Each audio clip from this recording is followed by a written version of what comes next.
What is up, ladies and gentlemen of League Zero? My name is Corbs, and as always, I'm with my co-host in Peripheral.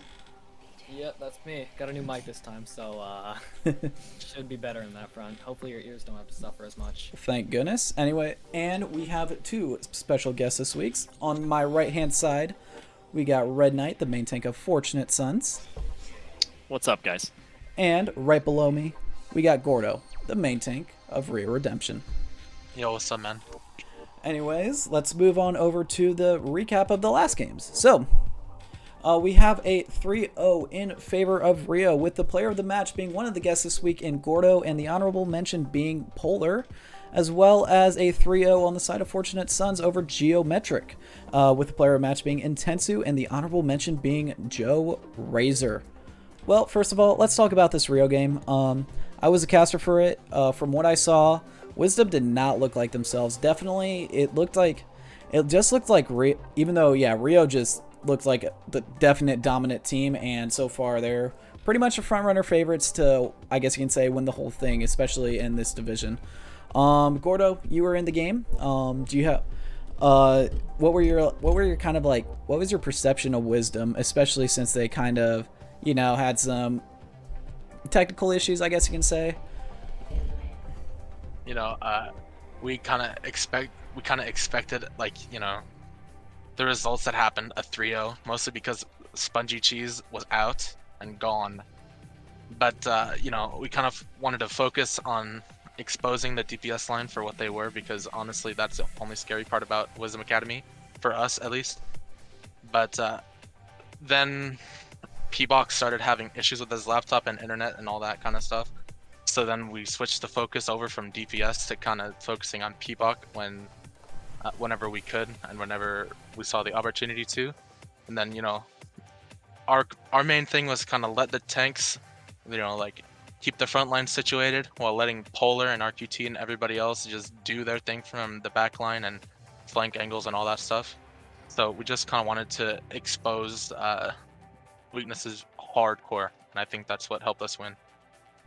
Yeah, I mean, you definitely did expose that for sure on Kings Row. I mean, you just landed fat shatter after fat shatter, and honestly, you really did. You kind of did carry your team throughout the fight, and props to you. Congrats on getting player of the match as well. Shout out to you as well, and also, excuse me, with crap, I forgot his name. Polar, my bad. Being the other player of the match. But yeah, anyways, from an outsider's perspective looking in, we definitely we have both Red Knight and Peripheral who did not participate in this game and instead participated in the other game, which we'll talk about in just a moment. However, I kind of want to get what your thoughts were. So, Red Knight, go for it. So I actually watched this game back and watched a lot of it. I was kind of shocked that, not to say Gordo had a bad game, Gordo had a fine game. This is not me throwing shade. It's not that way at all. Just from a game plan perspective, I mean, you saw it on Li Jiang. I mean, they were playing a lot for basically displacing the front line and then allowing Gordo to have easy access, right? And, compound that with P-Box laptop issues. It just kind of looked like they were very well prepared to abuse an already weak part of the system, which works out for Rio. There's no problem with it. It was like a really good game plan. I think Control Center was a really good example of this, right? They had the Zarya Doom comp that they rolled out on, executed it really well, rolled out to point. RQT literally waits, punches in, and this just creates all this opening for Gordo to come and swing in for free. I think a lot of their game plans are built around setting up RQT through some form of tank, either aggression or peel. So, and the more you watch that style play out, you have to understand what you need to do to counter it, which is in most cases either find RQT early on a flank or put more pressure on their front line. I don't think a team has successfully put pressure on Gordo the whole season, and not because of Gordo necessarily, but because the positioning of Rio is really good and the team plays around their main tank fairly well. And I think those are the things. And so I think really at the end of the day, Rio's a coaching gift team. So that's my takeaway from watching the Wisdom game. And, we can talk about the technical issues all day, but. Yeah, that was another thing I forgot to point out. Rio's positioning was flawless. They, even though they really did enable Gordo to really go in and just allowed to play him hit this aggressive style because A, you're not really going to push a Ryan, especially if like their Zarya is cooking or they have a Doom that's off on an off angle just ready to punch your face in, and B, it's super hard, especially with Immortality Field, and if they are placed perfectly, which shout out to Senile Apple. Great Immortality Field placements throughout the entire match really kept Gordo going. And this definitely did look like a true coaching diff, which is very odd to say, especially with the coaching caliber of Wisdom Academy as well. Anyways, Peripheral, what were your thoughts? You being an analyst, of course, from an outsider's perspective as well. Yeah, I think Wisdom was definitely hurt, at least in some small part, by Spongy not being there, who is obviously their main pop-off player. They also didn't have Rockcrafts, who I think also played very well. Oh, that's a big deal, actually. Yeah. We can't even pretend it's like that's not like a massive deal. That puts Peabok in who's already in a shitty situation. And Like much Rock's worse. I'd say Rock's probably one of the best off tanks, if not the best outright Novice, in my opinion. It's that like him and hurts Matt. Peabok's ability to play. That also enables them to put a lot more pressure onto Spongy and Peabok. And as we've seen, Rio is a very very good strategic team. Also very good at taking the openings that are created, and I think without those players to plug the gaps, that just creates a situation where Rio's players can pop off and just absolutely dominate the field and give us the result that we had today. Yeah, I honestly completely forgot about Rockcrafts too. Like, Rockcrafts was, in my opinion, an early season MVP candidate as well. Like, the fact that this is his third season of League Zero, if I'm not mistaken, and he's just been super consistent as well. But yeah, Rockcrafts is really probably like easily top maybe even the top off tank in the division. And honestly, Wisdom didn't really have their core tank line, which really blew things out of the water as well. So yeah, they had to play Rim too. Yeah, they had to play Rim at main tank, and they also played Rim at DPS. Rim, I think Rim plays DPS for them. Yeah, I mean he does, but like I mean his experience, the bulk of his experience in competitive play so far has been main tank. So it's kind of So like, and that's not a knock on him. It's just like the reality. I mean, it's tough. I'd feel bad if I was trying to play DPS for Wisdom behind Spongy, and then the potential for Thigh to come in, right? Yeah. Like, I mean, that's kind of a tough situation to be in. Yeah, and like, Wisdom they did not look comfortable at all. Like, it was, they threw like Thigh. They kind of threw Thigh all over the place. Granted, he was playing like hit scan for them. However, he is more known for his projectile, which his projectile causes a reign of terror, I'll be honest with you. But yeah, so they pretty much subbed him in on flex support as well, so very, very interesting to say the least. Anyways, moving on to the other game, we got Wisdom Academy, or what am I saying? Fortunate Sons versus Geometric. You know what? Hey, it's been a long day for me. Sorry about that. It's all good. It's all good. Fair enough. But yeah, Wisdom or Fortunate You're Sons. good, dude. Okay, You're good. He's gaming. Fortunate Sons did beat Geo in a 3-0 fashion, but like honestly, it was a little bit closer than I thought it would be. And that's no knock to Fortunate Sons. I think they did play a phenomenal game as well, but Geo definitely did have some moments where it looked like it was very winnable. However, the main difference was Fortunate Sons finished the map while Geo did not. So that's pretty much what I noticed. And with the player of the match being Intensu and the honorable mention being Joe Razor, yeah, their DPS kind of popped off. Same with you, Red Knight, of course. I mean, your Winston's pretty damn aggro. All I have to tell people is that I made my mark in the game in map 1. Go watch Li Zhang. Yes, Li Zhang. That was did not get to use it. That was so funny, actually. Yeah, Puffer. I couldn't even be mad. Like the charge on first point was. That was my team, bro. That was me getting mad because we weren't like making any decisive action one way or the other. We were trying to back out, but like we weren't using our resources to back out correctly. And I was just like, fuck it, let's at least trade.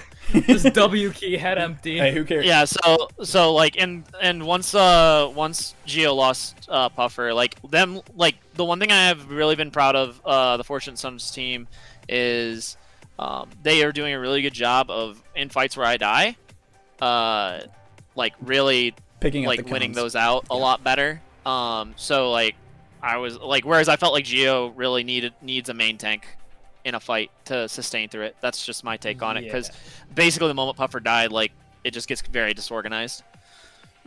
Yeah. Yeah, our comm structure was a bit weird on that map. Like I think we all just got into our own heads again a little bit too much.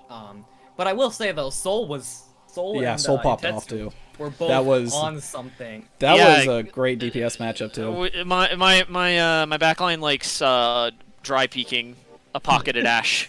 So you know. Pilot strats. Yeah, Yeah, that's no, we didn't. So yeah, the Solventic thing was like an issue until we finally actually started executing dives. Like once, like, because even basically, the big issue with Solventic was we basically have not played against any poke outside of like double shield in scrims. And so this is like the first time we really had a pocketed Ash who like was a real threat, and we'd certainly never played against it on Hollywood. And so a lot of individuals who feel like they don't have to position on corners were doing that, you know, and not like when traditionally they wouldn't get punished, they were just immediately getting punished. So props to Solventic for punishing that. And once we finally made the adjustments we needed, which was mostly getting Tetsu onto a sniper and like, you know, actually execute dives to just take away space from Solventic, it was kind of a wrap. But it took us a while to get there, and you know, we still kind of got into bad habits multiple times. I felt like there was no excuse for us not to first hold on Gibraltar, but we didn't, and so that map ended up going really long too. So, you know, props to Geo for that. But like, yeah, I just think straight up Fortunate Sons is just the better team. So. Yeah, at this point in time, you're probably right. Especially with like some aspects of our team play were just really sloppy. Like we weren't executing dives well. Yeah. And that hurt us a lot. Yeah, especially against a team with like good team play. That's definitely something that would need work in scrims. Yeah, and like honestly, the other thing about Fortunate Sons right now is like we honestly can just trade any backline we want because you're not killing Octo. Octo and Touch will fight tooth and nail by themselves. Like it doesn't matter. Like Touch, by the way, deserves so much credit for Octo's survival, because Touch, like, I don't know, like, yeah, Touch is just nuts. The man will, like, those two can like 2v4 and probably win the majority of the time. Yeah, absolutely. Plays the video game off a dive. Yeah. Anyway. Yeah, I mean it's literally the scariest support duo in the entire game. That's pretty much how I have it, because you have Octo, who's just going to be healing the front line constantly, right? And then Touch, who can literally just support Octo or the front line if Octo is safe. And it's just like you get so many resources out, which allows your team just to pop off as well. That's why supports can be the hidden carries for certain teams, especially main support, because let's be honest, no one talks about main support play support play being a carry, which it absolutely actually is. the other thing I totally did not mention too, the real carry for Real Redemption is not RQT, it's not Gordo, it's fucking Sam Knight. Oh, Anyone I agree. Yeah. Yes, sir. Yes, sir. Go watch his Li Zhang if you can get the code, and like just watch his boops and tell me he's not the carry. Anyway, sorry. He's actually very solid. Yeah. Literally, Rio has the most underrated support line because it's not really the shining star of their team. The reason why Fortunate Sons gets so much praise, I guess you can say, it's the shining star of this team initially in the preseason. Oh no, I think Senile Apple's not good. It's literally just Sam Knight. Yeah, exactly. And that's why I'd say they're underrated, because like, even though Senile Apple's lamps are good, but like that's about it. That's about it. Anyway, but yeah, I don't know what Peripheral has about the Geo versus Fortunate Sons match. I apologize, just talking about main supports popped me off there. No, that's fair. I mean, that's all I really had to say, is I've already said it. Okay. Yep. And well, Gordo, being the outside perspective looking in, what were your thoughts about the match, if you did watch it, of course? I watched like 90% of it, and I would agree that it was closer than people think it would be, even though it was registered a 3-0 on the scorecard. I feel like a Puffer actually being in made a really, really big difference, because he could actually I'm not trying to throw shade or anything, but he can play things other than Orisa. You're absolutely right. Things other than Ball. Like, he can play Ryan, he can play Monkey, he can play whatever, right? So I feel like him actually being in the game was a big step of improvement and a big reason why it was closer than it appeared to be on a 3-0. And honestly, I just feel like Geo's DPS got so much value, it was insane. Yeah, Red Knight like I was talking said, we about. kind of walked into Yeah. open sight lines. Depression. No, Unlucky. wouldn't have happened if you held your shield up. But I was anyway, playing monkey, my guy. it doesn't Hello? matter. Hey, that's Doesn't what matter, bubbles for. That's what bubbles for. You dive the active. Yeah, we bubble. totally sit and choke with bubble. Yes. Yes. Yeah. Well, anyways, moving on from that, you know what? We got the second most important part of countdown. Actually, probably the most important part of countdown: the predictions. All right. So, first game we got Wisdom versus Fortunate Sons. Personally, I have a favor in 3-1 of Wisdom. Obviously, Red Knight strongly disagrees. Peripheral, on the other hand, has a 3-1 in favor of Fortunate Sons, so he's going the other way. Analysts, 70% in Wisdom's favor. Community is 54% in Wisdom's favor. Rio, yeah, I kind of predicted a 3-0. Let's be honest. I don't blame you. Yeah. It's gonna be a match. Yeah, it's definitely... Honestly, most I wouldn't be looking set surprised for if Rio. Rio kind of set the map speed world record. For No. I listen. The last time that was set, I played in that match against Wisdom. So like, Please don't be in another one. no, I mean, Yeah. I'll try, but like, I Any can't promise anything. percent It's speed run percent. unluck. Yeah. Anyways, it's continuing. 90%. Continuing. Peripheral cannot predict because he is on Geo For obvious reasons. for pretty obvious reasons. Analysts, 80% in Rio's favor. Surprisingly, 20% of them are predicting Geo to win. 20% is high. Yes, They're that is high high. on the hopium. And Can I please the find out community, who that was? 92% in favor of Rio. So 8%'s better. yeah. First of all, let's just get this game out of the way. Rio versus Geo. Let's be honest, it's gonna be a run over for Rio, especially from what I've saw. I mean, I can't. There's no point in saying anything otherwise. Just prove it on the server if it's not true, right? Yeah. I mean, Yeah, like, pretty much. Exactly. No point I in mean, digging yourself up only to get stomped. I've seen yeah, that before. right. Hey, I think I was about to say last season, or actually season 2 playoffs, I predicted Plat Chat to 3-0 Hyperflex, and look what happened there. And it worked. No, it didn't work. Yeah, it worked. Oh, damn. It was a 3. wait, Well, it was a season 3-2. two- 3-2 It was a Hyperflex. 3-2. It was Yeah. 3-2 Hyperflex. Yeah, you're talking about the most obnoxious team to ever win a playoff game in the history of League Zero. Holy hell. They acted like they did something. It was so crazy. Alucard, man. Like, Man. Really. The Genji OTP with the Mercy Pocket smile. Anyway. If All it right. works. Yeah, Oh, no, it doesn't. but yeah, we do have 2 players in this game. Peripheral, unfortunately, being on the side that's kind of outcasted a bit. Three And- of them. Y'all know the deal. Y'all know the deal. yeah, and Gordo It's- being on the side of the Rio Chads, I guess you can say. But yeah, so Gordo, I know you're not gonna do too much preparing, so let's start with Peripheral for what are y'all gonna do against what are y'all gonna try to do at least against Rio? We're just working on our team play right now because that was the big issue against Fortunate Sons. I feel we've shown that we have the mechanics to compete. Maybe not with Rio at this point, but with other teams. But yeah, our team play is not up to standard. We need to bring that up. We need to learn. We're needing to learn to play more fast, to play faster, more decisive. Really, just like kind of getting up to speed on the fundamentals of like team play as a whole. Yeah. I mean, I think for what it's worth, if Geo can even do a little bit of that. Puffer is not a mechanically bad main tank. Like, Yeah, I shit I on him, think- but like that was just me being better, but that's a different problem. He's still fine for the league, and like I think he was the one that we definitely were looking at. Like, I mean, we had a really honest conversation at Fortunate Sons in the draft about like, yo, if we needed a main tank, who we drafted, it was like pretty much Puffer. So, Puffer's good. Like, it's really just getting the team to play around him. Yeah, pretty much. But the thing is, we also have other pop-off players, so I think it's also utilizing those guys. Okay. Yeah, and then Gordo on Rio Redemption, of course. What are your thoughts about Geo? I guess you can say so far this season. I mean, honestly, we're kind of like expecting a breakout game. You know, Oh, 'cause, you know, I feel like that kind of thing. you know, I feel like they're tired of being 3-0 metric and they want to actually take a map or something.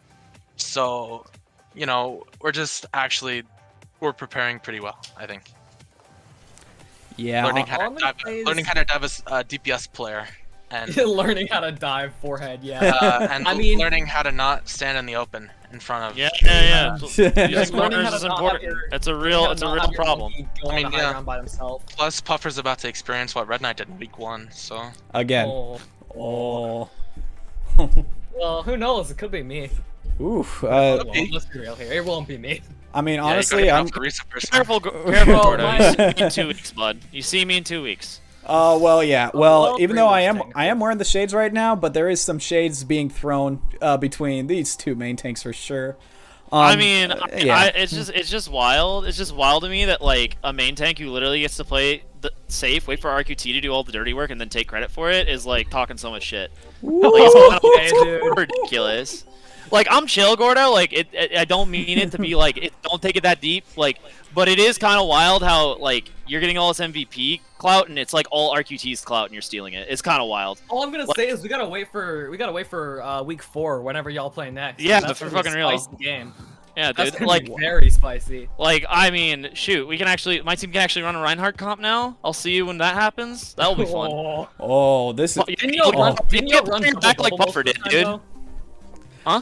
You guys were running double bubble most of the time, though. Yeah, we were on Yeah. map. Yeah, like quite literally because our team play was rough and Yeah. we I mean, were. why am I like, having a talking? good I'm time. 0-2. All right. Yeah, Anyway, it's all good. yeah. But Anyways, I mean, in terms of a breakout game for Geo, yeah, I mean, it could happen, but I'm thinking the wisdom game is when we're really gonna start to see sparks fly. I hope so, bro. Oh Oh. yeah, yeah. it's happening. Well, You gotta yeah. protect the pride. I mean, Oh yeah. I mean, Red Knight, you're obviously you're gonna be an outside perspective looking into this game. Well, once you're done with your game, of course. But I mean, let's be honest. I know what you're gonna say. I mean, it like until you know, until Geo shows me something. I mean, it's just gonna be Geo redemption losing to Yeah, Rio. no point, like, no Right, point like- talking if you're not gonna back it up. Yeah, right. Like, I mean, shoot, dude. Like, win a map. Win a This map. is That'd be good. big. Just win a map, forehead. I mean, Yeah. even if they did, Even if we can win like one map, I'd say that's enough statement. yeah, but Yeah. listen, you can't win a map though. Your nickname's already 3-0 metric, dude. You can't win. and Who Geo, is and saying Geo this? Who redemption, apart from the bro. two of you are saying this? All of Rio Redemption. Ah, yeah, fair. Yeah. Hang on, Alright. I'm gonna Geo get Jerry's redemption opinion on this should real be the quick. new name. Geo redemption. I'm Always- pushing that one. I'm gonna start a poll on Twitter and then advertise it. All Well, right. anyways, I know. This is always all the banter is fun and stuff, but we do have another game to talk to. Red Knight will be facing off against his old team in Wisdom Academy. So Yeah. this is gonna be very I'm excited very for interesting to that. say the least. Honestly, obviously, I have this as the key match of the week. I wouldn't be surprised if this were the streamed match because let's be honest, Geo versus Rio is gonna be a pushover. I'm sorry, Geo. Don't hurt me, please. I know. What are Yeah. we gonna do? But yeah. Anyway, I do have it as a 3-1. However, I could very much see this going either way. The only reason why I have it as a 3-1 is because I think that Wisdom will finish out maps compared to Fortunate Sons. But I can see Fortunate Sons easily especially if the scales just start to tip in their favor, just absolutely run away with this. And Red, you being a player in this game, obviously this is going to be a very, very important matchup because let's be honest, it Yeah. is for the 2 seed. Yeah. And so this is, and so are you expecting to see the Wisdom that was against Geometric or the Wisdom that was against Rio last week? I'm expecting Geo Wisdom. I'm expecting they should have all their players and be good to go and locked in. You know, and we're gonna be pretty hard pressed. I'm pretty happy with how we've been playing in scrims. We're gonna be down Octo and we're gonna be down Maverick, but I'm not really worried about it. We're gonna have Tetsu and Tifa and we'll be locked in, ready to roll. We did a lot of good VOD reviewing of both like our own gameplay and watching, you know, other teams' stuff. Yeah, man, I don't know. I'm not really worried.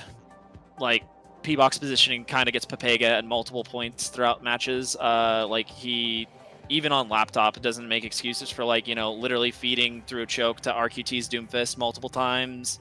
So like, I don't know. I'm not really worried about it. I think he's a good main tank, but his inexperience shows a lot.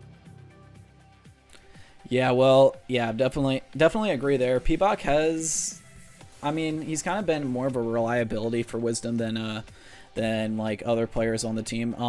But honestly, like Wisdom's is still very much a scary team because you know those coaches will probably whip up their players back into shape and be like, "Yo, listen, this is why we lost. Let's fix it right now. Get focus on next week because last week doesn't even matter." Because knowing Navino, I mean, you personally know him, so yeah, it's so it's he'll definitely whip those players back let into the shape. record show when me and Navino face head to head right now, I'm up. Last time me and Navino faced off, it was in the finals for intermediate last season. Wasn't that a And, you know, 4-0? that was a 4-0. Oh, jeez. Okay. I you know, whatever. Navino, and you know, but I mean, you know, all love. I mean, you know, Navino wants me to do well. Like me and him have a good relationship on that stuff. Like you know, he's man. Like I'm still an MG kid. Like I'm over there. Like I'm on Koala Kings now. Like as a main support. Like you know, I'm still a Wisdom person at heart. This was just my opportunity to branch out, and I was like, sure, I'll do it. Why not? Exactly. And the opportunity to be captain, right? So I took it. Exactly. Yeah, like I don't know. I love all the people over at Wisdom. I'm like really excited to play against them. Like it's fun, you know. It's fun to shit talk though, and you know, it's pride. Like I play Valorant with True like all the time. Like you know, like these are my friends. I'm gonna enjoy having the opportunity to play against them. Like we scrimmed them really early, and it was a really close scrim. And I think we've only gotten better, including our backup players. So like I think this should be a banger. I think though people are gonna be fairly surprised by how much better we look. Yeah, because like I don't know, like You've prepared. Well, it's not even just that we were prepared, dude. Like I think people don't understand how much week one was us being disjointed and not knowing what we were doing, as opposed to like I mean, you know, I kind of took a lot of heat the first week for our struggles, and that's just kind of dumb because like there's so much that goes on that you guys don't see. Like when your comm structure's messed up and people aren't like calming well and talking and stuff, and you have a lot of inexperienced players who like just split off, and then it becomes a mechanic diff game, you know, it just turns into comp, and that's just not how you're going to beat teams like Rio who have good coaching and have good structure. So you know, and this is my opportunity to kind of show people that like this is kind of bullshit. Like I'm the best main tank in this division. Ooh, okay. you got two other, well, one other main tank in here. Yeah. Well, So- anyways, Peripheral, you are on the outside looking in. You actually do favor Fortunate Sons in a 3-1. Why'd you lean in favor of Fortunate Sons? I'm gonna be real. I think there's a significant main tank difference here. Nothing against P-Bot, but Red Knight's just better. I also think Intetsu is gonna be one of the few hit scans that can actually contest Spongy. I mean, well, I say few hit scans. Probably, I think almost every team does have a hit scan that can contest him. But No. Intetsu, No, it's literally just in Tetsu. That's right. Like Yeah, maybe. Solventic is cool if like again people just turn their monitors off and walk in a straight line. Like get out of here with that. Like no, RQT. Intetsu definitely played like in a manner that does suggest that. We didn't really get to see Soul contest him. I mean, I guess we did, but like, Yeah, you did. We don't talk about the haha funny. Yeah. I'm just saying, like, no, but Intetsu's the only one I think. Intetsu's definitely. I'm excited to see that. He's doing this matchup. on 200 ping, bro.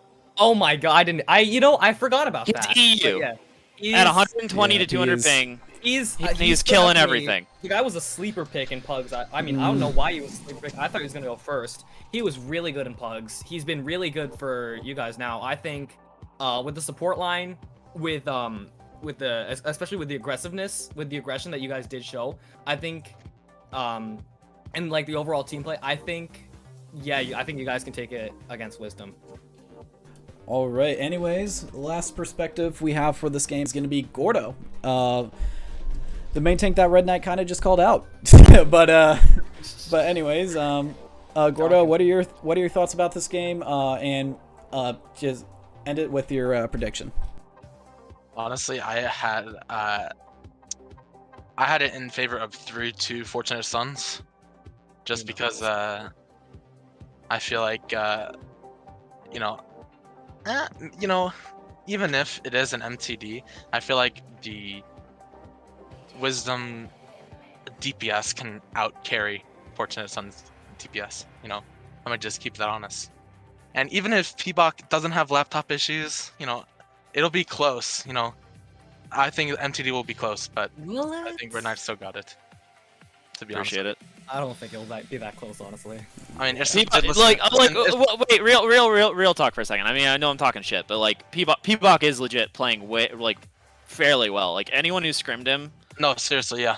yeah, like P-Bach is no joke, and I know a lot of analysts are scratching their head about it, but like no, P-Bach's legit. Like, and I think if this is a 6 or 8 team league, like it would be more obvious, but like it kind of sucks, like especially at main tank where like a lot of the things come down to is your team playing correctly too, like you know what I mean. Like I can MTD all day long, but if like if Immortality's late, or I mean Gordo gets this, I'm sure, right? Like if like people split from me for no reason or split from Gordo for no reason, like that can make it a lot harder.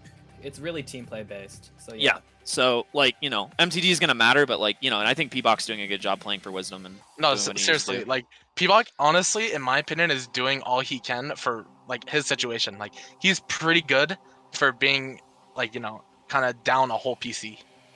Yeah, I think he'll be fine this week because I'm pretty sure he's back.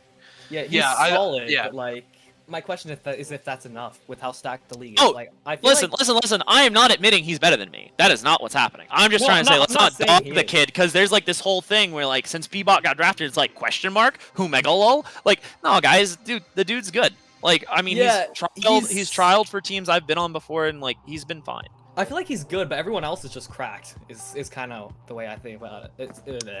I don't know. I mean, I don't know. He looked pretty convincing against Puffer to me. Yeah, who knows? Well, Puffer, he didn't even play against Oh, wait, that's right. He didn't get it. I'm sorry. He played against me on pretty Orisa, convincing man. against Peripheral. That was peripheral. That's fair. I shouldn't slander Puffer Listen, like that. the bar was my Orisa. Okay. So like we don't disregard me. Disregard me. All right, we don't talk about that. My bad. Well, anyways, we are not quite done yet. Remember, we still have to have our Dark Horses predictions. So, the rule with the Dark Horses, number 1, can't be your own team. Number 2, it cannot be Rio, because Rio, let's be honest, we all think they're the best team. Front runner. So it's either Fortunate Sons or Wisdom. Or, and, and Geo, but... Yeah. Well, anyways, I'm forced to pick so let's go... Let's go over to our right-hand side with Red Knight. Red, who is your Dark Horse team? I mean, it has to be Wisdom, right? Like I can't pick Geo, and I can't pick me and my team, and I don't know. Dark Horses are weird in this kind of format. If Wisdom, and I think the way to think about this is like, what team is going to be in the lower bracket come playoff time, but is a threat? And if I'm real, if it's Wisdom, they're going to be the threat. Right? Like, unless Geo shows me something wild, right? Unless, like, everything about their playstyle changes, like, Jin learning a whole new hero would probably be helpful. I have to pick Wisdom. And it's pretty self-explanatory. They have a ton of experience across their roster. The roster is very good, like, blah, blah, blah, blah, blah. Like, we know the song and dance. Coaching cracked. Exactly. Anyways, let's move on to Peripheral. Peripheral, it's either between Fortunate Sons or Wisdom, so... I mean... I think Fortunate Sons, honestly. It could be either one. Like, both teams kind of have that potential. But I feel like Fortunate Sons is both further along and has a higher ceiling with regards to, like, how much of a dark horse they can become. For, like, obvious reasons. Like, the team plays the main one, but they also have other things that stand out. For obvious, like, Intetsu, Octo, the cracked support line. What's his name? Tifer is also pretty solid. And yeah, I think with all those pieces, if they can come together and improve consistently over the course of the season, I think they can end up being a very potent team come playoffs. All right, and last but certainly not, or actually, I still have my Dark Horse team. I'll reveal that at the end. Gordo, what's your team? Obviously Wisdom. There's no other question, because I feel like P-Bach is gonna come back with vengeance and MTD Red Knight. I have a feeling in my heart of hearts. You pray that's true. Man. No, I don't pray. I know. You just want P-Bach to be the next closest competition. This is Okay. all right. We got this week countdown's gonna be fun. Anyways, for my team, yeah, I also have Wisdom. I just think their coaches are gonna put them into shape.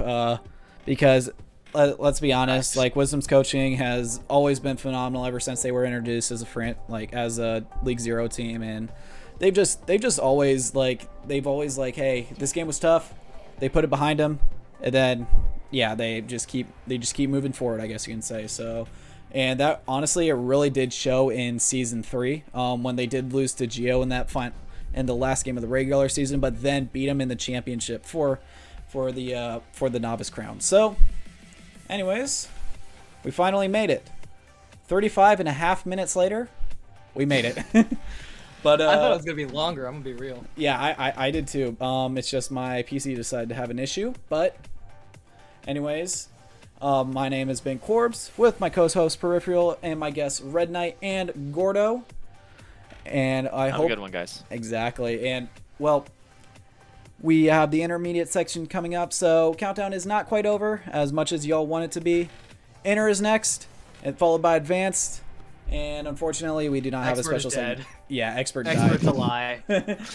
All right, and as a great commissioner once said, don't get tilted. Have a great rest of your day, y'all.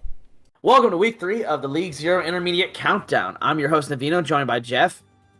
Hey, I haven't done this before. Yeah, and then our guest this week is Giz representing Mortal Wombat. Hi, I've never done this before. And then Chef of the all-powerful Thought Police. Hi, I'm definitely not stealing this joke and saying I've never done this before. I hate you. 0-2. 0-2. Okay. 0-2. Alright. So we're gonna go kind of into the games and just recap the week. Honestly, it's like some really cool games, a lot of close games. Unlike the first week. The first week was like 1-3-2 and a bunch of 3-0s, and now we have like some really good games to talk about. We're gonna start off with Mortal Wombat versus DC, which was a 3-2 in favor of Mortal Wombat. Player of the match was Gizd. Hi, Gizd. Sup? And then honorable mention was Slimal. So, Giz, what are your thoughts on this game since you played in it? Basically, I don't like playing Baptiste. They made me play Baptiste, and I won. I'm kind of like, whatever team I actually play at, like, Toker kind of won that. League Zero made it to the finals, like, the majority of the seasons. I think it's just in my blood. I hate you. I hate myself. I guess also since I was in the game, I thought the game was really back and forth.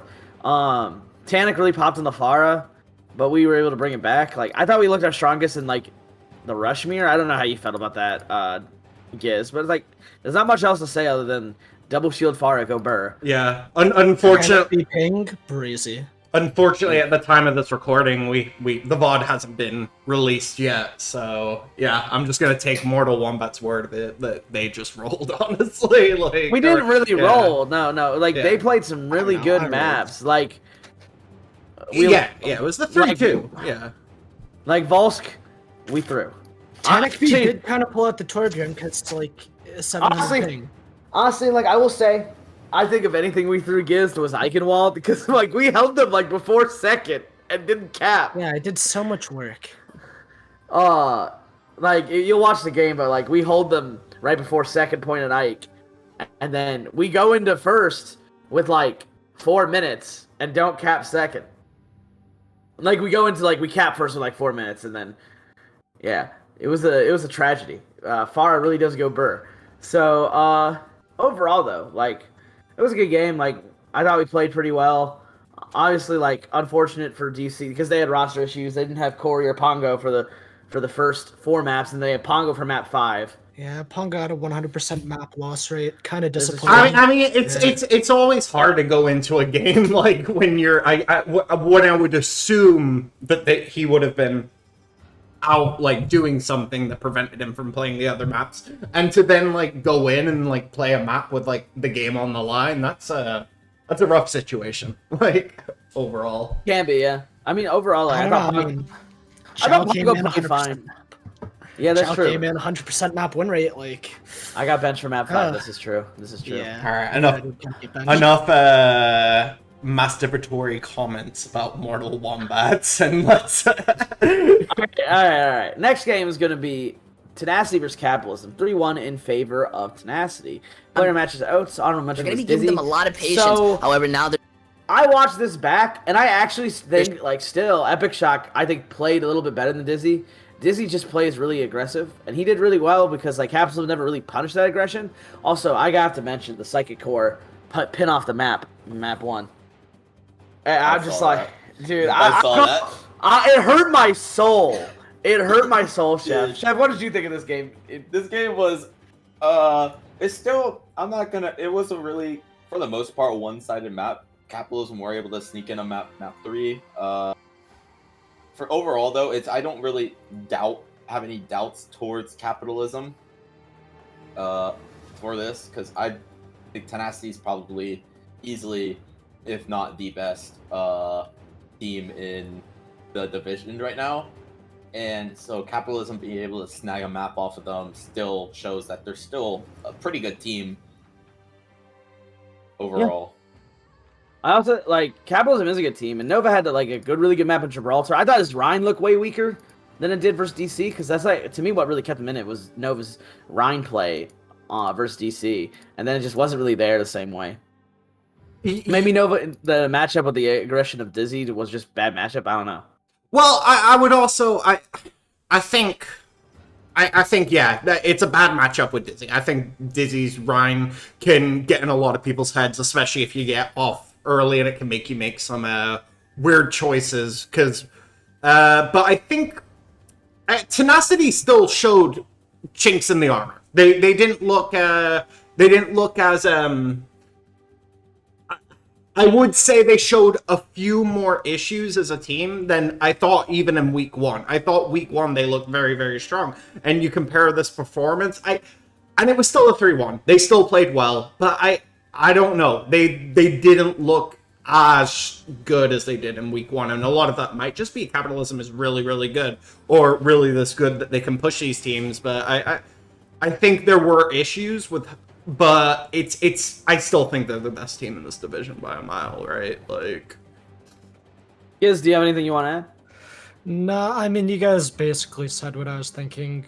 Tenacity is kind of just QC diff. Like, they have so many age in their team.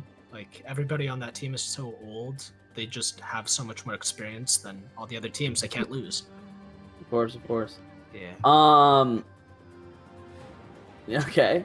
I mean, like, in terms of how I see this, I don't see this as a bad loss for Capitalism. Like, Capitalism has a rough schedule. They play us they play us this weekend, right? So it's like, and like, if they start I decide to start myself again, like, they can't win.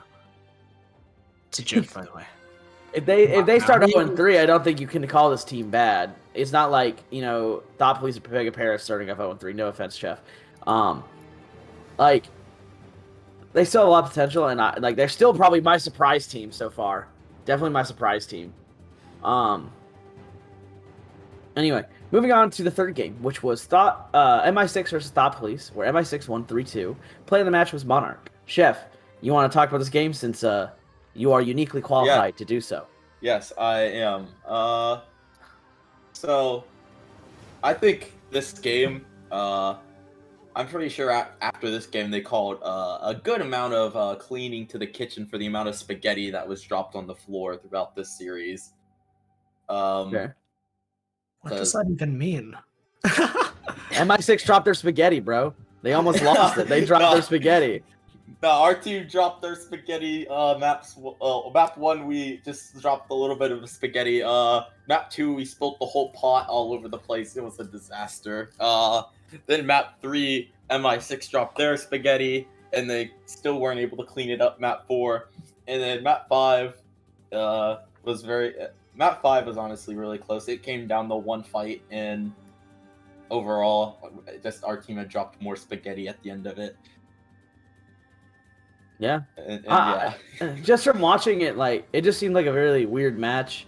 Like, it's hard to describe what I watched. Because I casted the rebroadcast. And Thought Police, like, even though they took maps, I don't think they looked better than they did week 1. I really don't. They took maps just like MI6, like, I heard, like, Faith tilted quite a bit. which is why he was out for map 5. But like MI6 without Andrew O just looks like a completely different team. So like, Yeah. plus like I really don't understand running Ryan Orisa the entire time.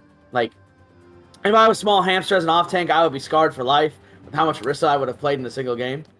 And so it's like, I don't know what that noise was, but so like there's not much to say. Like it was just, frankly, it was just a bad game to watch. Like, yes, there's pop-off moments, and like the map that if you want to watch like just a team getting stomped, you just watch Kings Row, because MI6 basically spawn camped Thought Police for 4 minutes.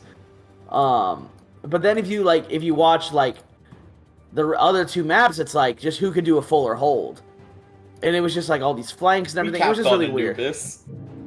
Okay, I said fuller holds. Yeah, you cap first. So I don't know. Like, I do, but this does make me think that Thought Police has something to build off of, and that MI6 might also, like, the bottom isn't as far apart from each other as I thought they were. You know. Giz, Jeff, anything you want to add? We'll just wait until Thought Police, has to play us, and then it's really just gonna prove that what you just said is wrong. Yeah, Kemi thinks Thought Police will beat us in week 6. I mean, no offense, I think that you guys do need to make some changes to your lineup if you want that to happen. Like, you guys, unless your players manage to improve dramatically over the in the coming weeks, they definitely have the potential, but you actually have to bring out that potential. We also didn't have our main tank for this game, so yeah, I know. Like that lineup. We had literally 3 maps of a scrim with it. Yeah, no, I get it, man. Like, it was a scuffed game for both teams, and I think the point that the composition still I don't know if maybe you ran that comp because you didn't have Tev there, or did King Genius just want to run it? Because you told me it was King Genius's idea, right? That is a King Genius comp. Okay, well, I mean, he definitely took that from Simply Business, which is the same core from 7 other teams. So that comp only works when you played on 7 teams with everybody on your team. Yeah, I mean, yeah, I don't have much to add. I think a lot of it is because both the expansion teams are playing in the same group of 4, like we've talked about every week, the group of 4 pairing they have for the flip sides of the season. And because we're so restricted, it's hard to kind of judge where some of these teams are until we get to see kind of how teams start playing when they have common opponents. It's half the teams don't share any common opponents because of the way the schedule works. So it's just very hard to tell how good some of these wins are, or how bad some of these losses are, and there's still a lot of time. So I think both teams probably aren't ecstatic with the performance, but there's a lot of time before the schedule starts changing, right? So yeah, that's all I really want to say. Unless Chef, you want to have any closing thoughts, since it was your game. I guess a closing thought. We are still hard at work, and we're not gonna go winless this season. Hopefully, I'm very hopeful. We're hard at work making things happen. Yeah, my hot take has failed already, so it's okay. Last match is a map 5 thriller, but not 3-2, a 3-1-1 for Exodus versus Pepega Parrots. Play of the match was McCree, and honorable mention was Dad. I'm actually surprised by this because I thought Dad kind of deadlifted Exodus at several points, took them kicking and screaming to victory.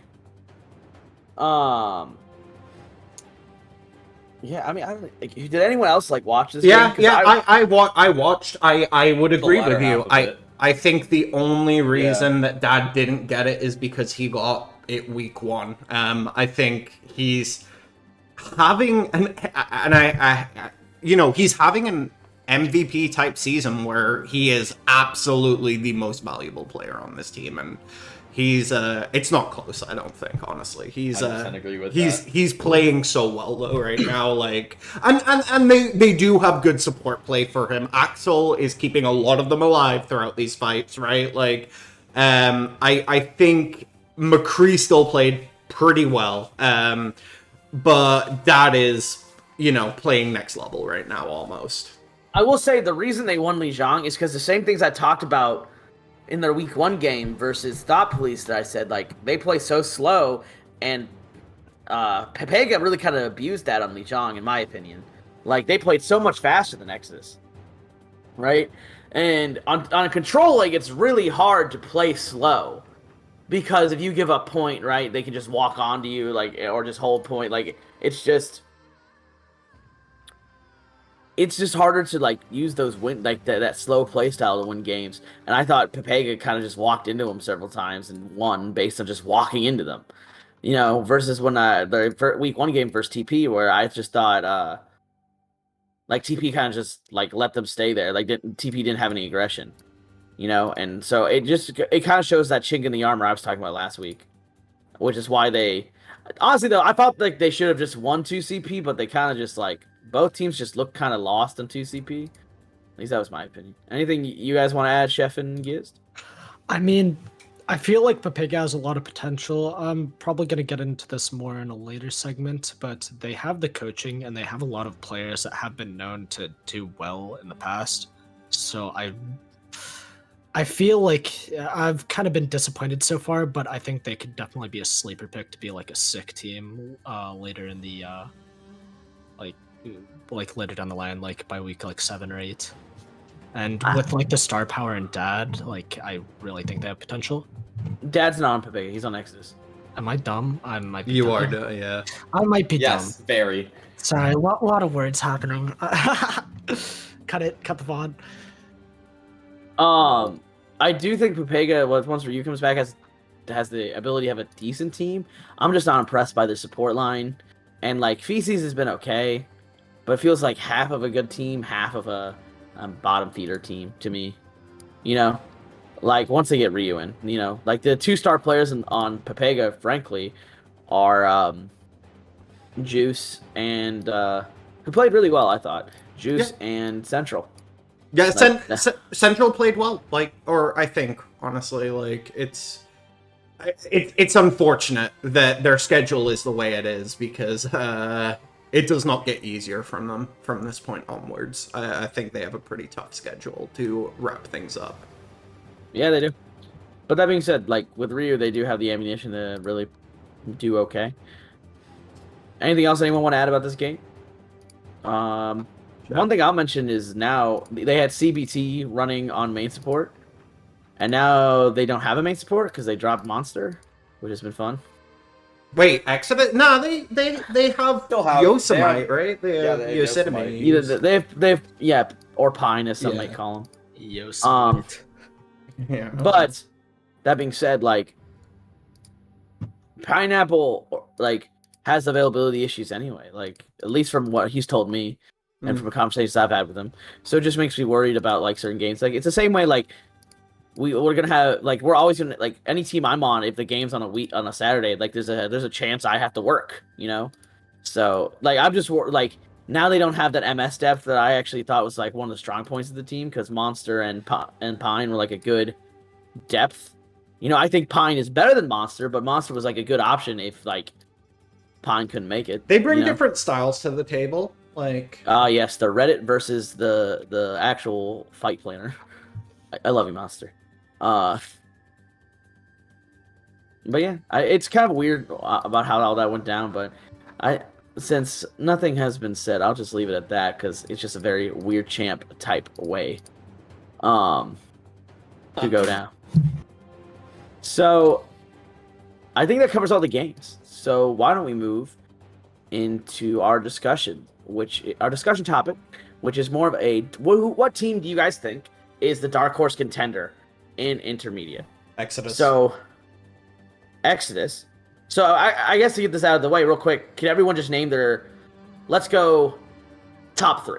Name your top 3, and we'll count as a dark horse as anyone outside that top 3. Okay. We'll start with Chef. Chef, top 3. Name your top 3. Does it have to be in an order, or could it just be 3 teams? 3 teams. All right. The first 2 teams I have 3. Okay, yeah. My 3 teams are actually gonna be Capitalism, Mortal Wombat, and MI6. Wait, what? I think 3 teams is a lot when there's only 8 Yeah, teams that's a in the lot. division, honestly, and you're eliminating 3 of them. Like that's rough. That's almost half of them. Yeah. But That's still 5 teams to pick from. Yeah, but But okay, so your top 3 are Mortal Wombat, Capitalism, and MI6. So then, Wait, I'd like to question: have you not considered Tenacity? or DC.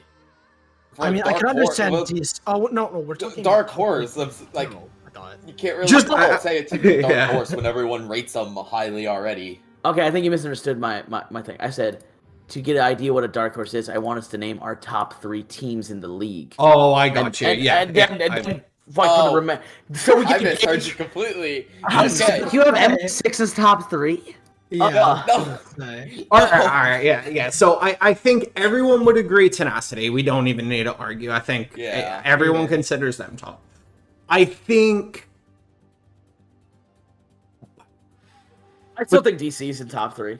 well, yeah, but then Eh. you're restricting. I think Exodus probably deserves to be just based on No. who perform. No, they haven't mixed divisions yet. But also, they went to map 5 versus a subpar Pepega team. You know, I mean, it was they won by 2 maps though. Yeah. I think you're being incredibly biased if you don't include because on paper I think DC honestly DC has looked kind of weird. Like and you can put faith in the team and they have a lot of talent, but I don't think they're top 3 right now. Now would I say they're a dark horse? No, but like they're not performing like a top 3 team, and I don't. But what they do you mean? They played 2 of the better teams in the league in a row. Same with Tenacity. So you same- consider Capitalism like a top 3 team? I don't consider them top 3. I consider them top half. But they still struggled against them, right? Like based on the 2 games I have seen, they are not playing like a top 3 team by a mile. Okay, then Jeff, who are your top 3? Tenacity, Mortal Wombat, and Exodus. But in that same argument, I don't know how you see Mortal Wombat the top 3, and also Exodus has Oh, no sorry. challenges. I would put, but I think Exodus. Granted, I'm not a fan of how some of the stuff went down in, but That aside, I just don't think they've played well. Like they played weak teams, and then the one time Yeah. they get like their tempo gets abused, they drop a map to a team that has Gino. No offense to Gino on off tank. Down. And and Gino even says it's his off roll, right? So like again, I think Exodus has potential to be good. I just don't think they're there yet. Who's your And, top like- 3 then? Or would you consider DC a top 3 team the way they've played the past 2 weeks? I'm not gonna rank Mortal Wombat. I'm not. Okay. So my top 3 right now are Tenacity, Capitalism, and DC. Capitalism. I'm not gonna rank, Capitalism hasn't won a map or won They a have won- won a game. They've but it's week 2, and it's based off how they played versus like when you're comparing teams. It's like how I said, if Capitalism goes 0-3, like you cannot consider them the worst team in the league. You cannot equate to me Capitalism to Thought Police or Capitalism to like Pepega Parents, who might also be 0-3, right?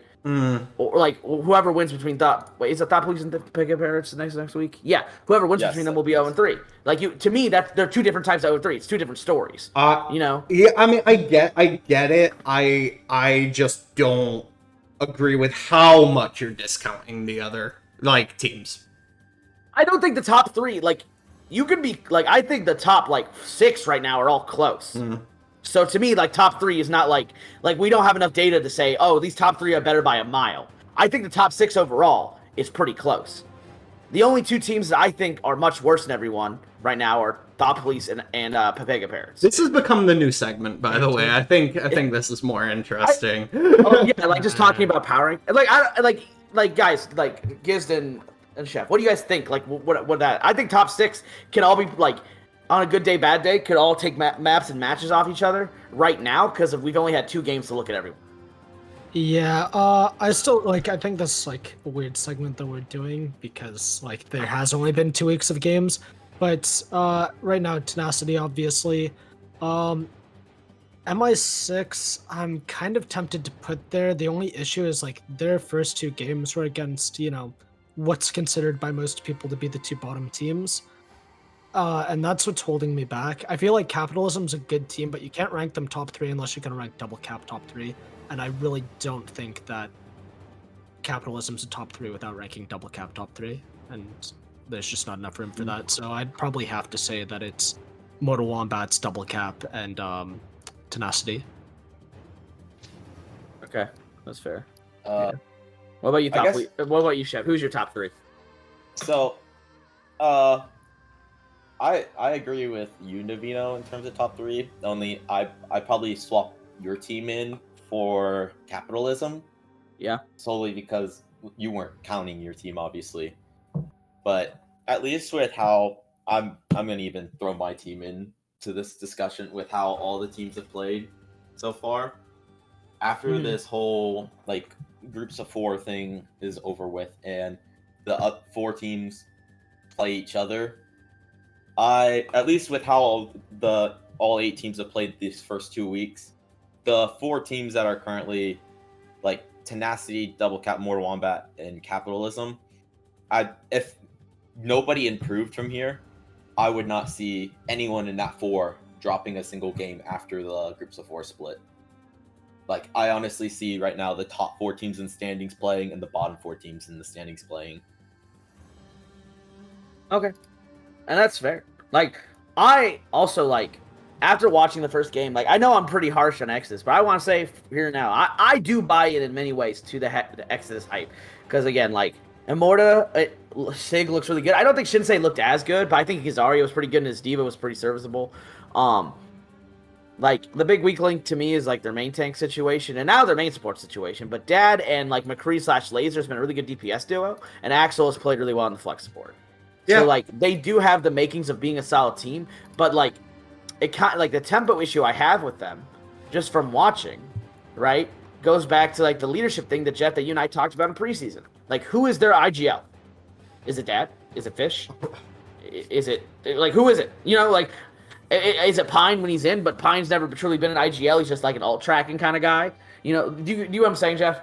I do get it, and I think where the disconnect might be is I think when I'm thinking of teams, those 3 are just the best. But like I said, I know Double Cap can be good, but man,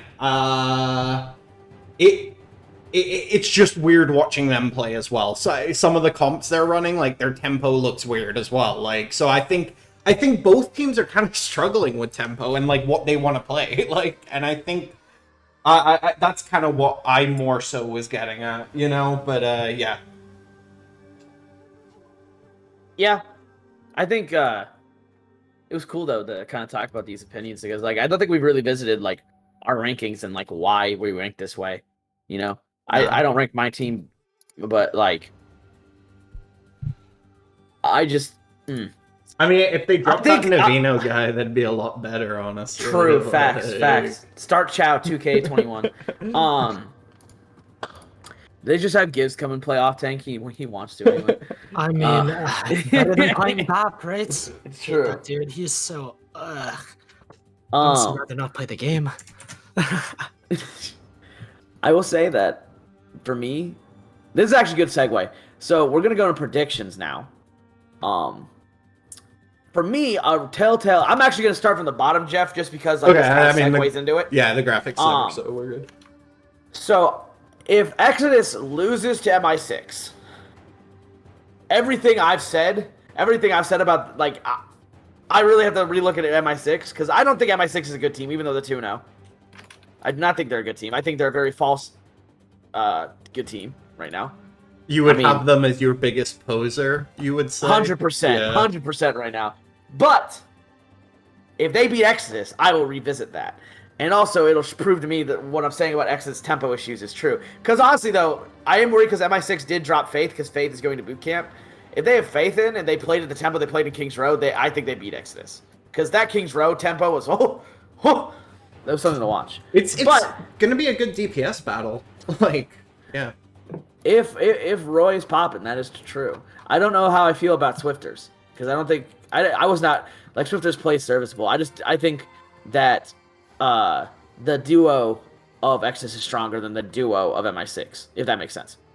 That though, going into that our predictions, Jeff predicted 3-0, I predicted 3-1, both for Exodus.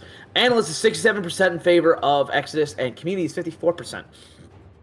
So a pretty contested game. I think for a lot of us that watch the games, we see Exodus winning, especially after the Thought Police game, because like. And it's more so a tale of like how MI6 than Thought Police in that game, where MI6 just looked like the last 3 maps like almost lost, and it feels like they won Busan by a fluke. You know, like that was so winnable for Thought Police, and it was insane. Anything, Giz, Chef, you guys want to add about the Exodus MI6 game? What are your predictions? I think, I mean, it's kind of difficult to tell just because MI6 hasn't had an actual opponent yet, so I think this game will be a really good way to gauge how good MI6 actually is as a team. I definitely think that I see this either being like a 3-2 or a 3-0. I don't think that it's going to be, or in favor of Exodus, I don't think that it's going to be like a 3-1, like kind of close-ish game. I think it's either going to be a full stomp or just close like, game. A nail biter. Yeah. Yeah. Chef? Mr. Hot Takes here coming swinging in with He thinks prediction of MI6 getting the dub. What's the he score? thinks Thought Police is going to win this game. No, wait. The score, I think it's gonna be a 3-2 or a 3-1. I think. In favor of For MI6? Yes. Oh, going against the grain. All right. We'll see. That's the game to watch for me personally. Next game, I'm gonna just go like bottom to top since we started with Exodus. Thought Police versus Pega Parrots. Jeff has Thought Police taking the dub of 3-2. To the moon! To the moon, baby! I have Pepega winning 3-1. Analyst is 9% in favor of Pepega. Community 63% in favor of Pepega. That being said, I now have insider info where I might want to flip my prediction, but I won't divulge quite yet. It is quite cringe. Not in the not cringe towards staff, but cringe towards Pepega Parrots. Okay. All right. Chef, what are your thoughts on going into this game? Honestly, with what our team has been doing, let's just say we have potential surprise coming in this game that I don't think anyone could expect. Honestly, You're not playing Ryan Orisa? Is that it? I'm not gonna say what the surprise is. Is Small Hamster gonna get to play anything other than Orisa? Is he gonna play his namesake? See. The ball, We'll the Hammond? see. We'll have to wait and see. Yeah, that's all I gotta say. Giz, what do you think? What's your prediction for this game? I don't know. This is honestly a toughie. I think Pepega Parrots is going to edge it out, and I also kind of am saying that because bias. You so biased towards Pepega? Never. I was their team captain, man. Chill out. That was sarcasm. Giz. Yeah. So was mine, but okay. Yeah, I mean, I really think this team has the potential because, like, they're coaching, like, they've got people like Rockney on coaching. Rockney's a good player, and he knows how to coach.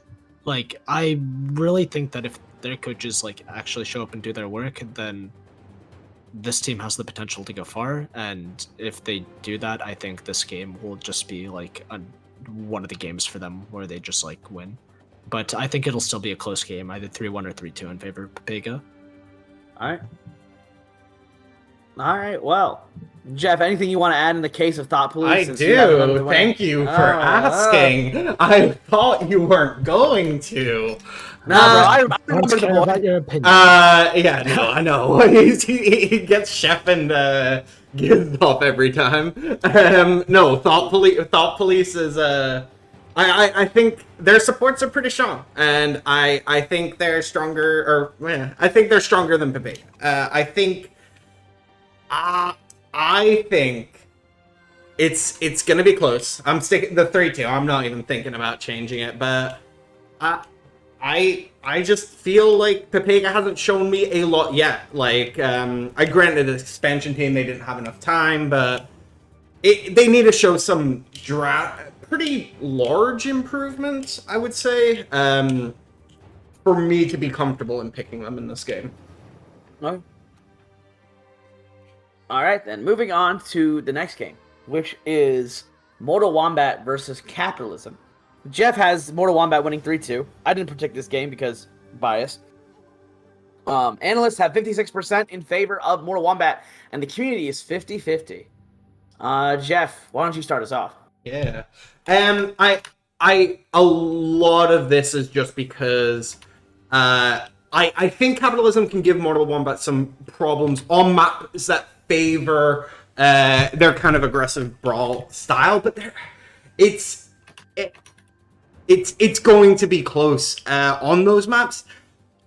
But I feel like Mortal Wombat's just stronger. I think there's a reason Reborn was the #1 draft pick. There's they have good leadership all around the squad. Tyler has done good jobs with all the coaching that I've seen him do in the past. Highly debatable. Okay. Tyler is stinky, can confirm. But I think top to bottom, I think outside that week 1 performance, I think it was a wake up call for a lot of the team that they had to start working harder, and they after a week they looked like a brand new squad. And I don't think Tenacity was that good that they just blew Mortal Wombat out of the water. I know I have 2 players from that team here. I don't think Tenacity was that good. I don't think you guys think either. I think you guys just maybe just weren't grinding hard enough as a team or something, because they didn't put Gisden. yeah. Rio Redemption's Ian Kenny was an interest, but God. but no, I you guys look like a brand new team this week, so I trust you guys to keep it rolling. Yeah. Chef, what are your predictions for this game? Personally, I'm gonna have to agree with it being a Mortal Wombat win. I think it will be close, like probably a 3-2. Maybe I could maybe see a 3-1, but it's definitely gonna be a close game. I'm excited to see how Capitalism comes back after a tough 0-2 loss. See if they're able to actually do something even better, and maybe I could see Capitalism winning this, but in terms of predictions, I'm going to predict Mortal Wombat winning. All right, Giz, I left you and I for last. Giz, what do you want to say about this game? Yeah, well, I mean, I'm not really allowed to predict, so my predictions. I mean, you are can. going to You can. You can, because you're a guest. I'm mean, just not. what are you segue into what I want to do, man? Give me a sec. Yeah, my entire predictions, they're just gonna consist of me shitting on capitalism. Sorry, you can bleep that out if you want. Don't really care. Capitalism, man. How do you guys have a team that has less wins than Tyler? No. I'm kidding. It's a joke. Okay. No, I think it'll be a close game. Like, I'm definitely excited to sit in the spectator spot for this one. And let Rio Redemption's Ian Kenny, step in here and put in the work and die first. Don't forget, he has to die first. That's the important part. Die first. Like, I really think it's gonna go 3-2, no matter who wins. I don't think it's going to be like a one-sided, game for either team. It could even go to map like 6 or 7, depending on draws, which would honestly kind of suck. But hey, it might happen. That's true. This is true. Anything's possible. Yeah, like I really would not leave that out of the you guys can. I guess. Sorry, keep going. It's my bad. No. I was just gonna keep on rambling. You go. For me, I actually know how I feel. Like, I do have a bit of a unique perspective on the game because of me playing on a team for so long with Nova. And according to like the people in capitalism, the issues that we had when he was on Koala with me have been a lot fixed. Nova and I won a championship in the. It's so funny to say now. Like, we won a championship in the Plat League. Plat. Ooh. Yeah. Had diamond players on his team, anyways. We me and him were both plat when we started the division. It's just I hadn't played comp in a while, and Nova was just still grinding. And so, Favorite too. hey, bro, I gotta keep the SR down so I can off roll in the same plat division. I'm playing DPS this time. But I'm excited to see his improvement. I also think that it'll be a good game. My one goal is to just bully Nova in this game. If I'm being honest, I'm just gonna bully the crap out of him, and then I also gotta bully Remy because like what's funny to me is like half of capitalism's like starting lineup like now is like marsupial players because Rocket plays on Quokka Queens now, as the flex support. Nova and Remy have played on marsupial teams, so like I'm pretty familiar with half their starting lineup. So I'm excited to see. And Ender's really good, so like we'll see how that goes as well. Yeah, you guys heard it here first. That's a verbal teabag coming out from Navino. Make sure you guys all queue in for that capitalism. Oh, 100%. Yeah. That's all I really got. I'm not going to make a prediction. Like, obviously, I have confidence in my team, but at the same time, capitalism is a solid team, and I don't think 0-2 gives them justice. Anyway. Moving on to the last game of the week. It is Tenacity versus DC. Jeff has them winning 3-1. I have them winning. When I say them, Tenacity winning 3-1. I have Tenacity winning 3-2. 89% of the analysts in favor of Tenacity, then 75% is in favor of Tenacity from the community. Jeff, start us off.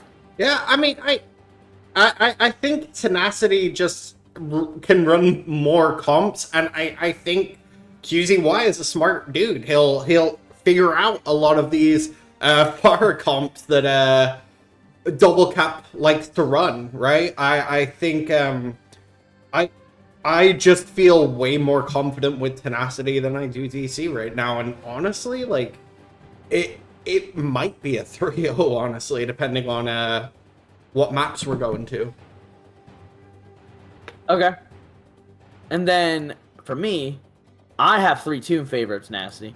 My big thing is after playing both teams and after like scrimming both teams a couple times, I think that DC is stronger in the brawl, and so maps like Dizzy is gonna get punished because Tanic B, even though Tanic I will say has not impressed me that much outside of his Pharah play, like his May walls are good, and I have worries about Squirrel Ben's May still because I thought his Ash was great. I thought like anything other than the May he had versus Capitalism was good. His May was like nothing special. If that makes like it wasn't bad, but it wasn't like good, if that makes sense. Navino just wasn't good enough to dodge the, so it still worked. It did. I hate Squirrel Ben's male, one of them. Yeah. It did what it needed to. It didn't like exceed any like. It wasn't like it wasn't the carry of fights, but he played the role well. But yeah, not like his Hanzo or Ash. His Ash or any like sniper characters. So I think DC could very much take two maps, and I think on that last control, it could go either way, but I still have Tenacity winning 3-2, personally. Giz, what do you think? I think it's going to be a 3-1 or even a 3-0. It really depends on how the Inuit be, how his ping decides to treat him during the game. Depending like 3-0 and 3-1 in favor of who? Tenacity. That's what their name is.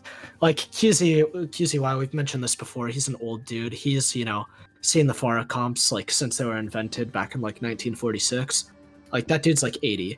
So he'll figure out how to counter it, like worst case. And I really think that like Tenacity even has like the hard carry from like Rav. From like Rav, Squirrel Ben at times. Epic Shock is basically like an American version of JCK.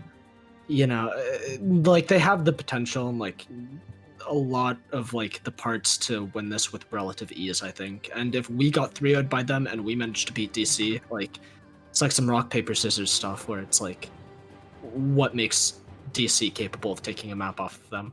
Transitive property. Yeah, transitive property. Okay.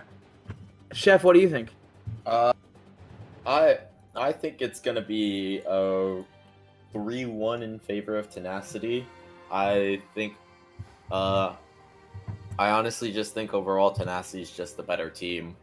Like Double Cap are, like, yeah, they last week didn't have Pongo most of the game and also didn't have Corey, but I think that even with them in, I don't think that's gonna be enough for them to be able to beat Tenacity overall.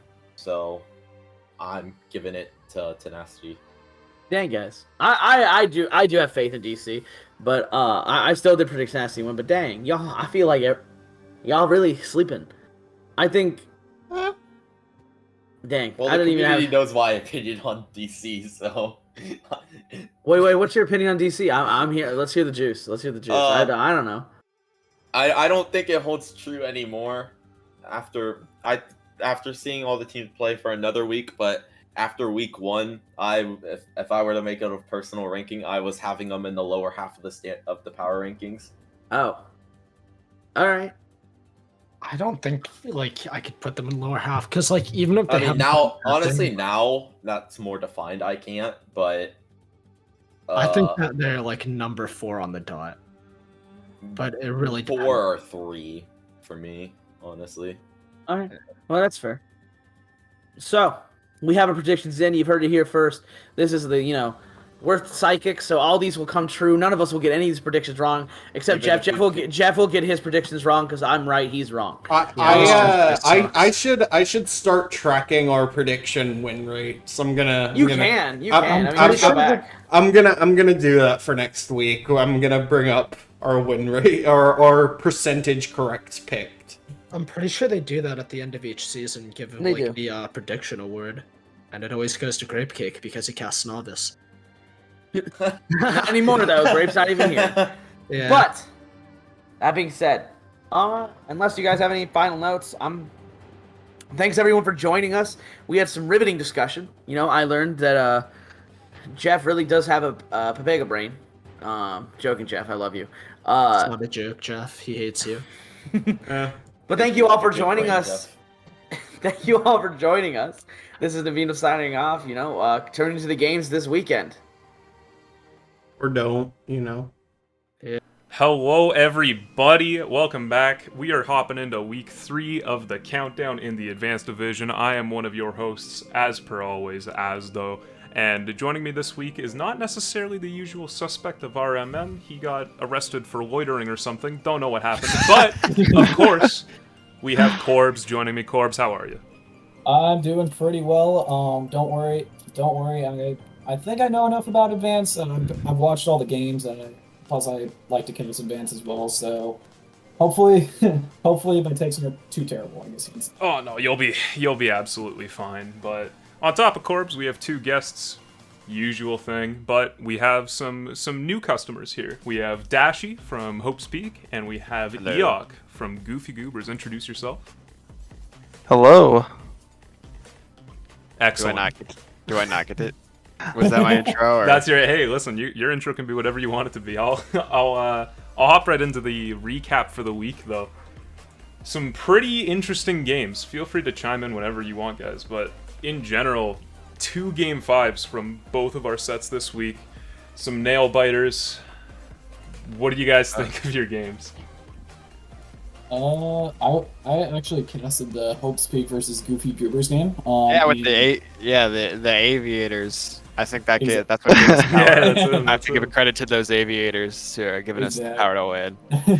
Well, yeah, I did cast the Hope's Peak versus Goofy Goobers game, and I was honestly impressed with both teams played. Dashi in particular looked really great on the Diva.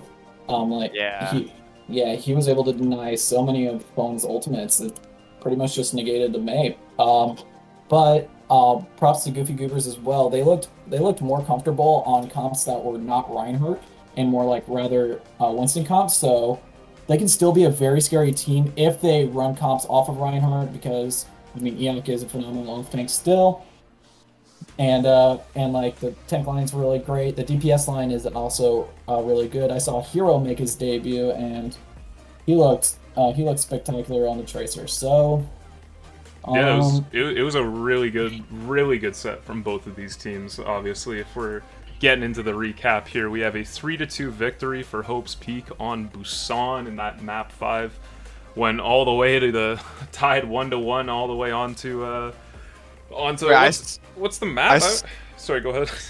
I still don't know who's the MVP of that match, because I need to know. Oh, the MVP of that match, our player of the match voted was Flawless. The main tank dominator on the Rhine, looked great. He gets to treat himself. I wanted that pizza. Hey, to be fair, you are an honorable mention. Yeah, so honorable mentions were to Dashi and Pixel Master as well. And go ahead. I'll try to negotiate the honorable mention, see if I can get like a breadstick or something. Yeah, you and Pixel Master were both honorable mentions. Yeah, so. for sure. And I think that's awesome as well, because Pixel is on the flex DPS. I've never seen him play that before, and looked very comfortable. Obviously, Natai came in as well, looked great on that hit scan.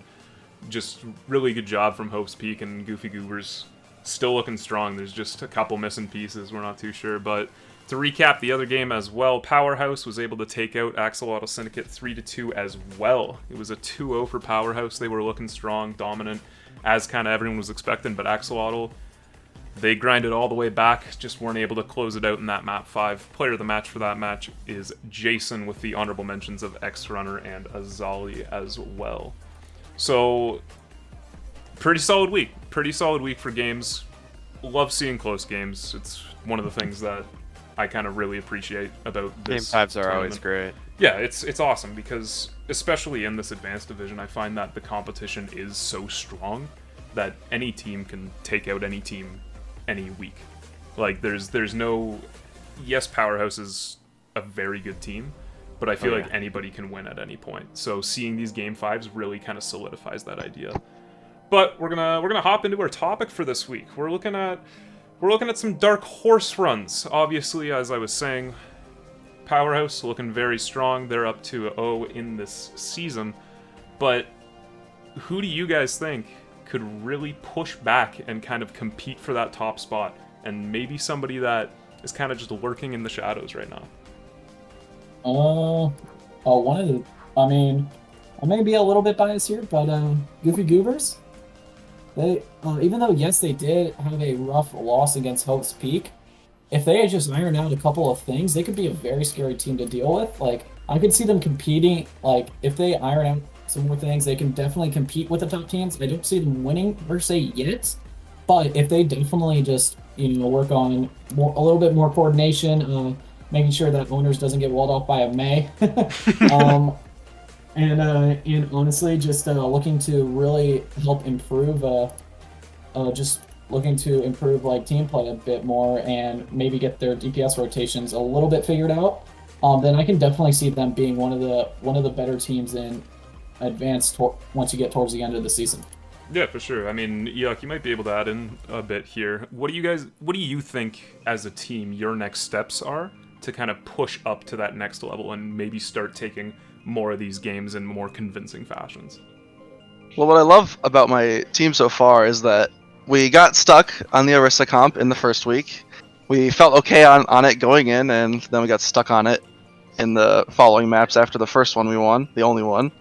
And then I think last match we showed a lot more diversity, and it's only going to be a matter of time until we are strong enough on enough comps to really take it to the top teams.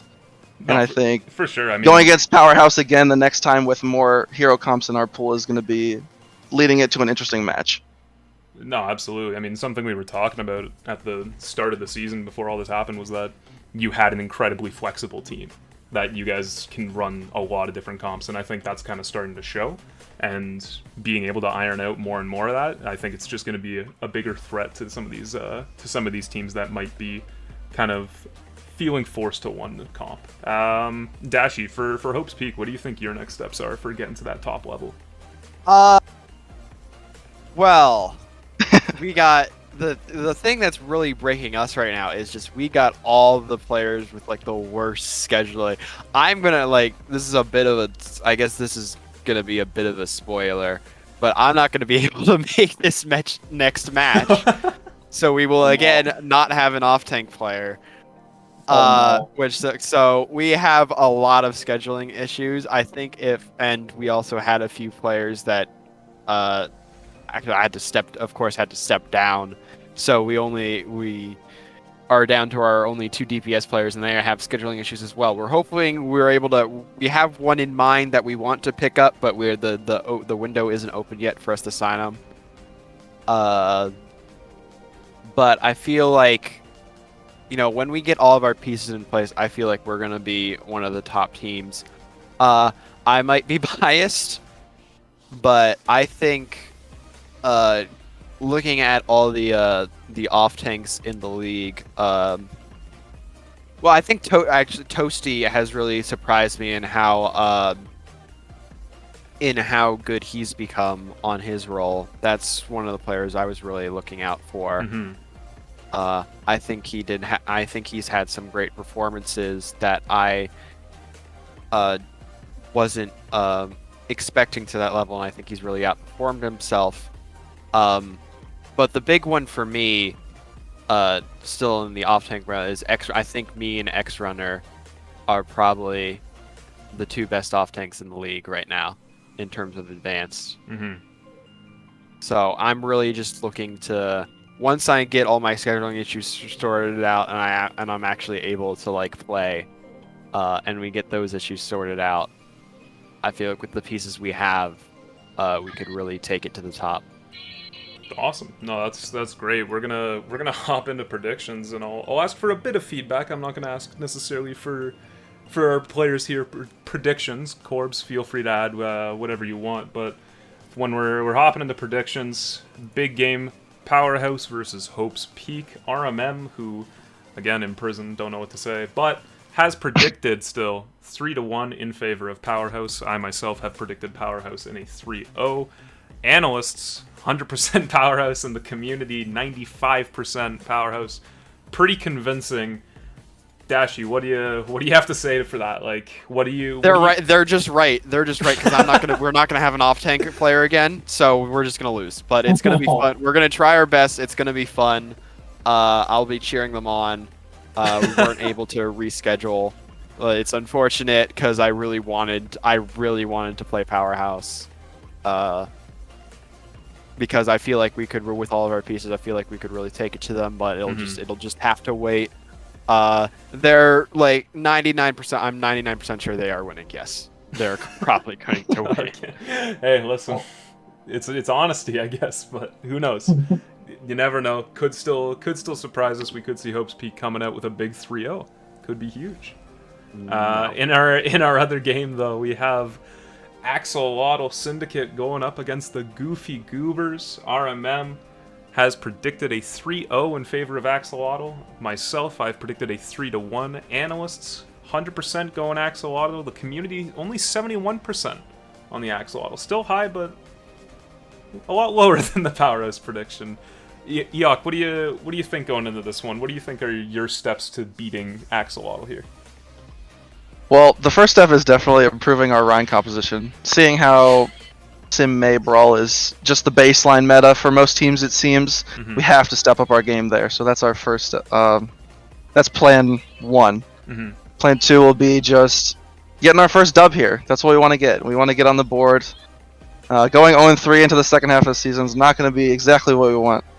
So getting our first dub will hopefully be able to put us on the board and raise our standings a little bit, and not have everyone think of us as the bottom feeder team.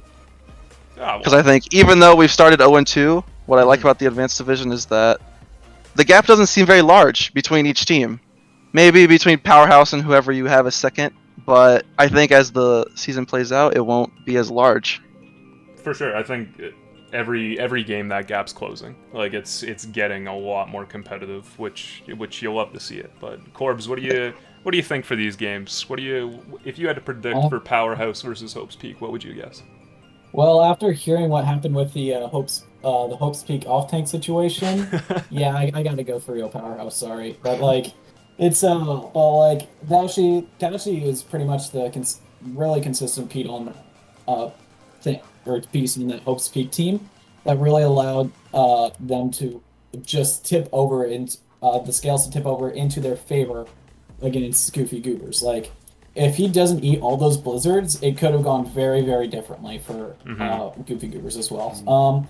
And in terms of Axolotl versus Goofy Goobers, I know I'm gonna get. I know Goofy Goobers are gonna hate me, but I have 3-1 in favor of Axolotl this week because what happened? Pretty much from what I've seen as well, it's just Axolotl has been looking like the easily defined number 2 team, with Powerhouse being the number 1, and Goofy Goobers has not really impressed me yet to the point where it's like, yeah, they can win. However, they could be a very scary team here soon if those pieces start to fall into place. Yeah, for sure. This is going to be a pretty telling week. We're going to start to see a bit more structure in who is placing where, but I don't think it's necessarily indicative of who is a top team and who can compete. So we'll have to see going into this next week, of course.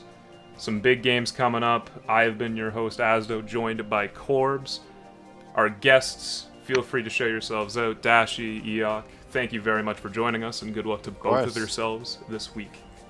Thanks for having us. Yeah, absolutely. Thank you. We will catch you next week on the same cast. Let's go, Advanced Division. And we'll see you then.